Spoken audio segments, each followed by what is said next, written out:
This is Aldous Huxley, a man haunted by a vision of hell on earth. A searing social critic, Mr. Huxley, 27 years ago, wrote Brave New World, a novel that predicted that someday the entire world would live under a frightful dictatorship. Today, Mr. Huxley says that his fictional world of horror is probably just around the corner for all of us. We'll find out why in a moment. The Mike Wallace Interview, presented by the American Broadcasting Company in association with the Fund for the Republic, brings you a special television series discussing the problems of survival and freedom in America. Good evening. I'm Mike Wallace. Tonight's guest, Aldous Huxley, is a man of letters, as disturbing as he is distinguished. Born in England, now a resident of California, Mr. Huxley has written some of the most electric novels and social criticism of this century. He's just finished a series of essays called Enemies of Freedom, in which he outlines and defines some of the threats to our freedom in the United States. And Mr. Huxley, right off the bat, let me ask you this. As you see it, who and what are the enemies of freedom here in the United States? Well, I don't think you can say who in the United States. I don't think there are any sinister persons deliberately trying to rob people of their freedom. But I do think, first of all, that there are a number of impersonal forces which are pushing in the direction of less and less freedom.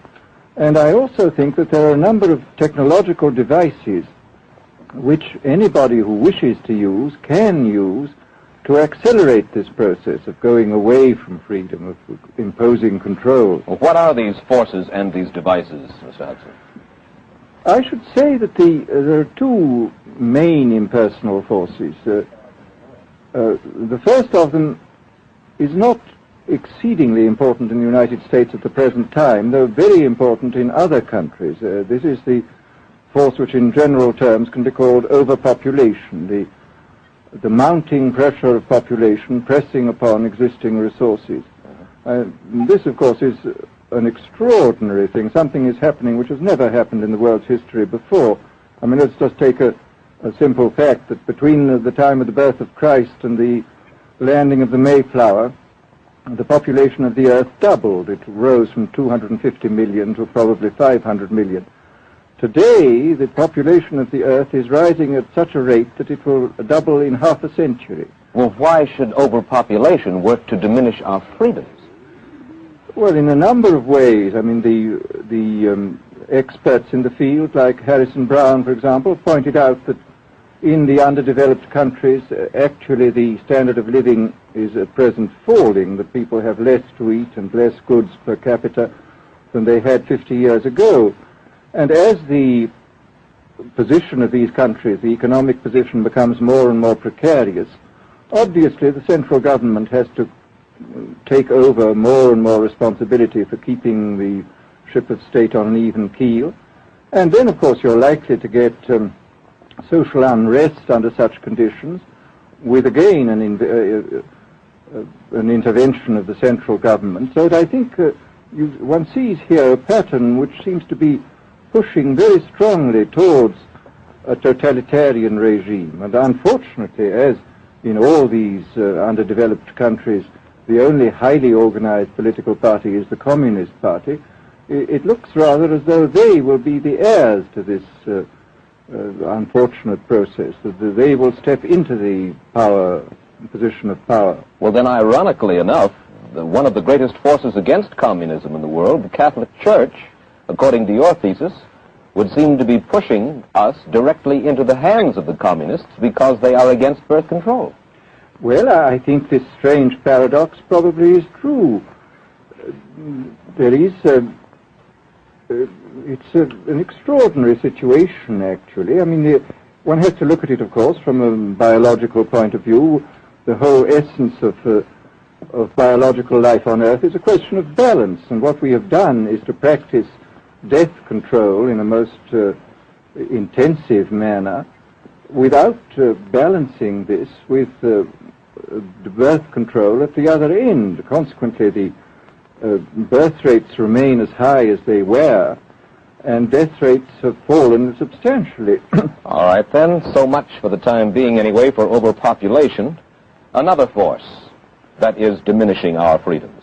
Well, another force which I think is very strongly operative in this country is the force of what may be called over-organization.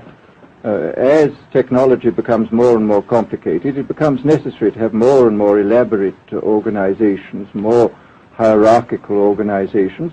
And incidentally, the advance of technology has been accompanied by an advance in the science of organization. It's now possible to make organizations on a larger scale than was ever possible before.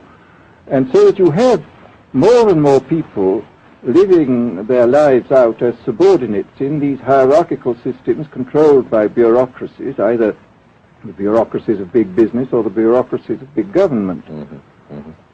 Now, the devices that you were talking about, are there specific devices or methods of communication which diminish our freedoms in addition to overpopulation and over-organization?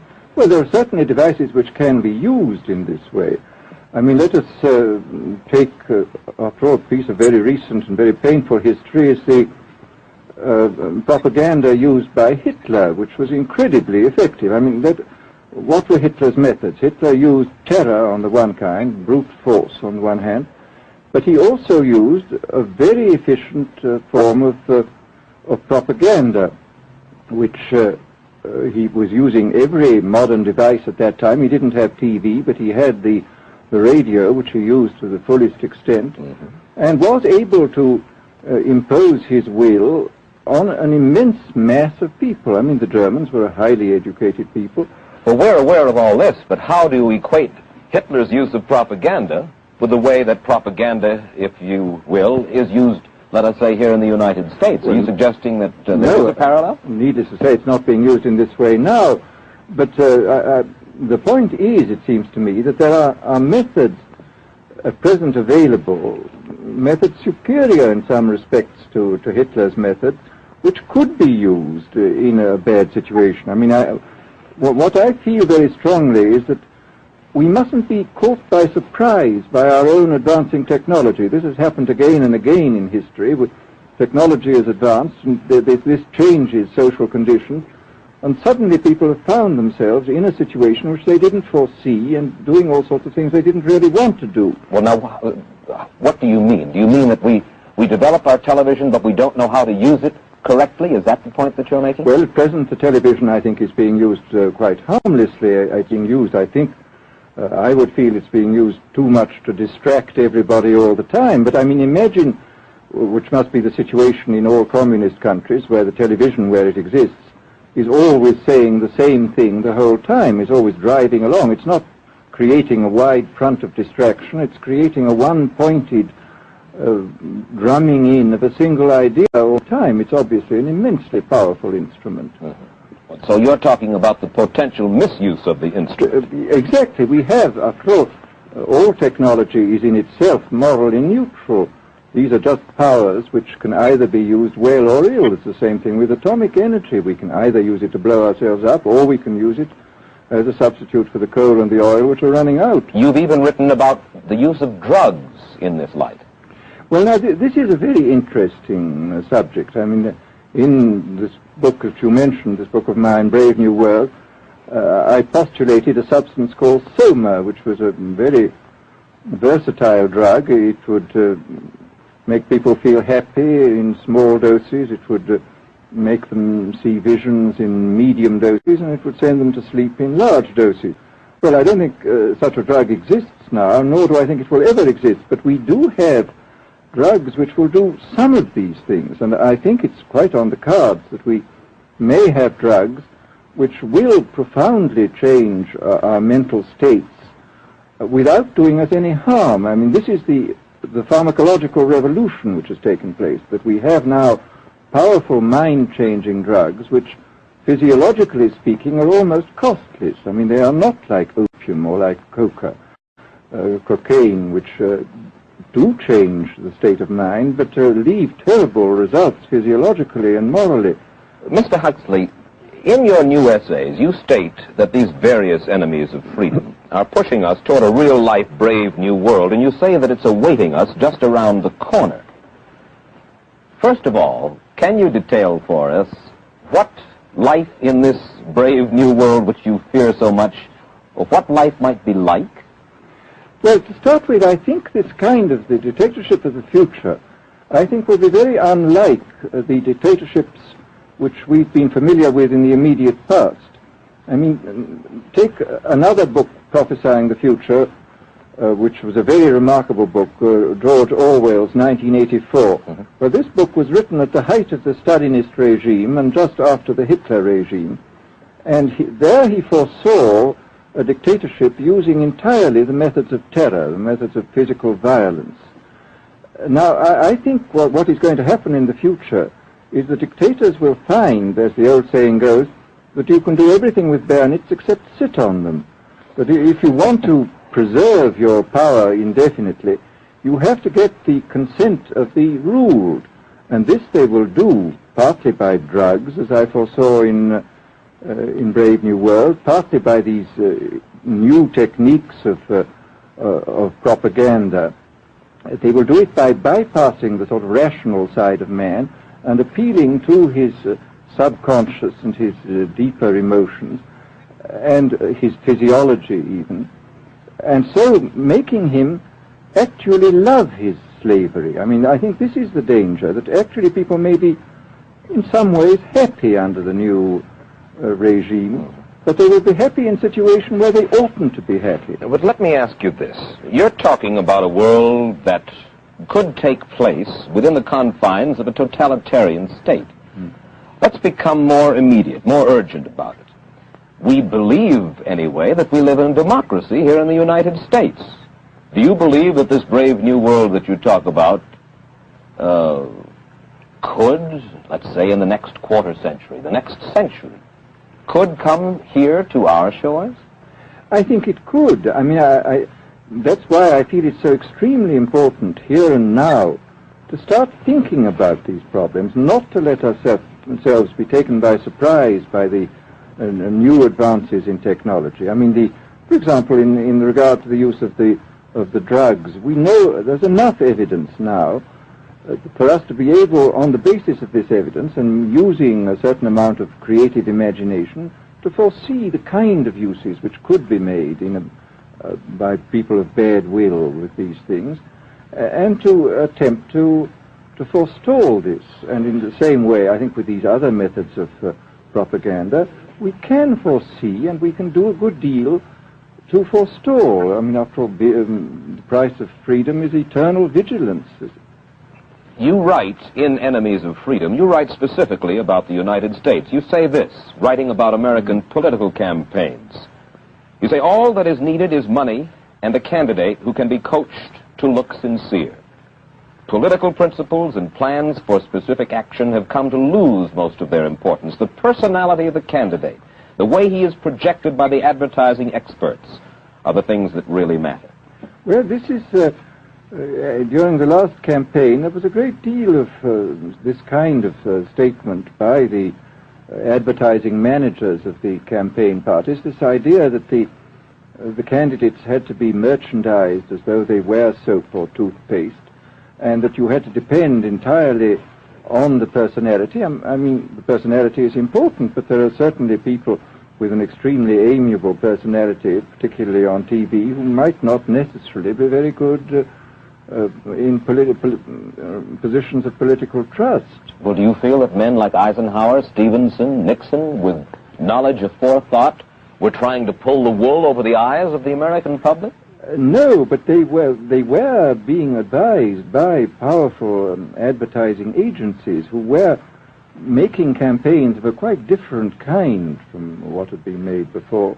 And I think we shall see probably all kinds of new devices coming into the picture. I mean, for example, this thing which got a good deal of publicity last autumn, subliminal projection. I mean, as it stands, this thing, I think, is of no menace to us at the moment. But I was talking the other day to one of the people who has done most experimental work in the psychological laboratory with this, were saying precisely this, that it is not at the moment a danger, but once you've established a principle that something works, you can be absolutely sure that the technology of it is going to improve steadily. And his view of the subject was that, well, maybe they will use it to some extent in the 1960 campaign, but they will probably use it a good deal and much more effectively in the 1964 campaign, because this is the kind of rate at which technology advances. And we'll be persuaded to vote for a candidate that we do not know that we are being persuaded to vote for. Exactly. I mean, this is a rather alarming feature, that you're being persuaded below the level of choice and reason. In regard to advertising, which you mentioned just a little ago, in your writing, particularly in Enemies of Freedom, you attack Madison Avenue, which controls most of our television and radio advertising, newspaper advertising, and so forth. Why do you consistently attack the advertising agency? Well, no, I think that advertisement plays a very necessary role, but the danger, it seems to me, in a democracy is this.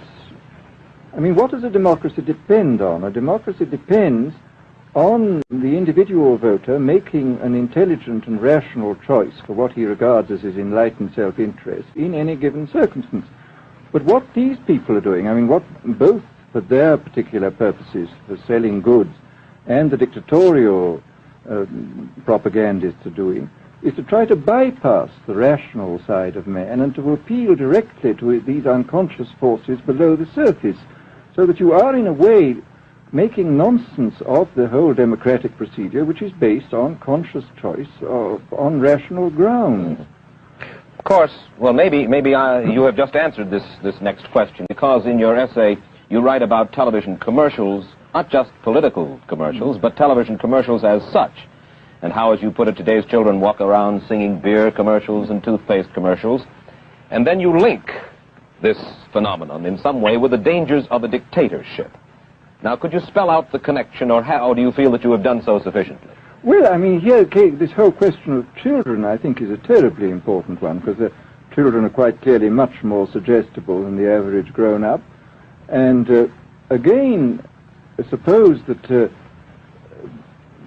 that for one reason or another all the propaganda was in the hands of one or very few agencies, you would have an extraordinarily powerful force playing on these children, who after all are going to grow up and be adults quite soon. I do think that this is not an immediate threat, but it remains a possible threat. And you said something to the effect in your essay that the children of Europe used to be called cannon fodder, and here in the United States they are television and radio fodder. Well, after all, you can read in the trade journals the most lyrical accounts of how necessary it is to get hold of the children, because then they will be loyal brand buyers later on. Mm-hmm. But, I mean, again, you just translate this into political terms. The dictator says they will be loyal ideology buyers when they're grown up. We hear so much about brainwashing as used by the communists. Do you see any brainwashing other than that which we've just been talking about that is used here in the United States? Other forms of brainwashing? Not in the form that has been used in China and in Russia, because this is essentially the application of propaganda methods, the most violent kind, to individuals. It's not a shotgun method like the advertising method. It's a way of getting hold of the person and playing both on his physiology and his psychology till he really breaks down, and then you can implant a new idea in his head. I mean, the descriptions of the methods are really blood-curdling when you read them, and not only the methods applied to political prisoners, but the methods applied, for example, to the training of the young communist administrators and missionaries. They receive an incredibly tough kind of training, which may causes about 25% of them to break down or commit suicide, but produces 75% of completely one-pointed fanatics. The question, of course, that keeps coming back to my mind is this. Obviously, politics in themselves are not evil. Television is not in itself evil. Atomic energy is not evil. And yet you seem to fear that it will be used in an evil way. Why is it that the right people will not, in your estimation, use them? Why is it that the wrong people will use these various devices and for the wrong motives? Well, I think one of the reasons is that these are all instruments for obtaining power, and obviously the passion for power is one of the most moving passions that exist in man, and after all, all democracies are based on the proposition that power is very dangerous and that it's extremely important not to let any one man or any one small group have too much power for too long a time. After all, what are the British and American constitutions except devices for limiting power? And all these new devices are extremely efficient instruments for the imposition of power by small groups over larger masses. Well, you ask this question yourself in Enemies of Freedom. I'll put your own question back to you. You ask this: in an age of accelerating overpopulation, of accelerating overorganization, and ever more efficient means of mass communication, how can we preserve the integrity and reassert the value of the human individual? You put the question. Now here's your chance to answer it, Mr. Huxley. Well, this is obviously, first of all, it's a question of education. I think it's terribly important to insist on individual values.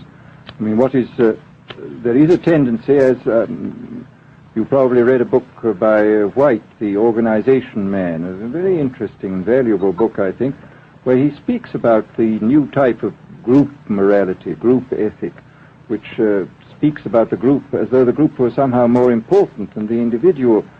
But this seems, as far as I'm concerned, to be in contradiction with what we know about the genetical make-up of human beings, that every human being is unique.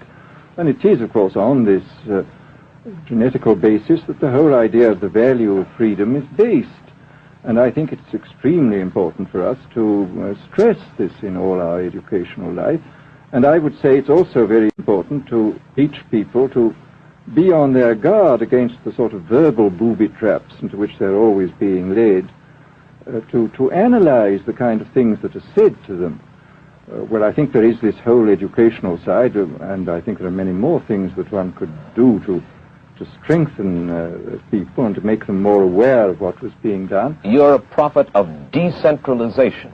Well, yes, if this is feasible.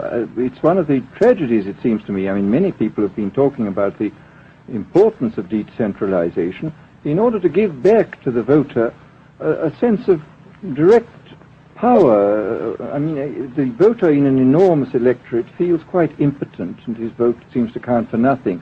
This is not true where the electorate is small and where he is dealing with a group which he can manage and understand. And if one can, as Jefferson, after all, suggested, break up the units into smaller and smaller units, and so get a real self-governing democracy. Well, that was all very well in Jefferson's day, but how can we revamp our economic system and decentralize and at the same time meet militarily and economically the tough challenge of a country like Soviet Russia?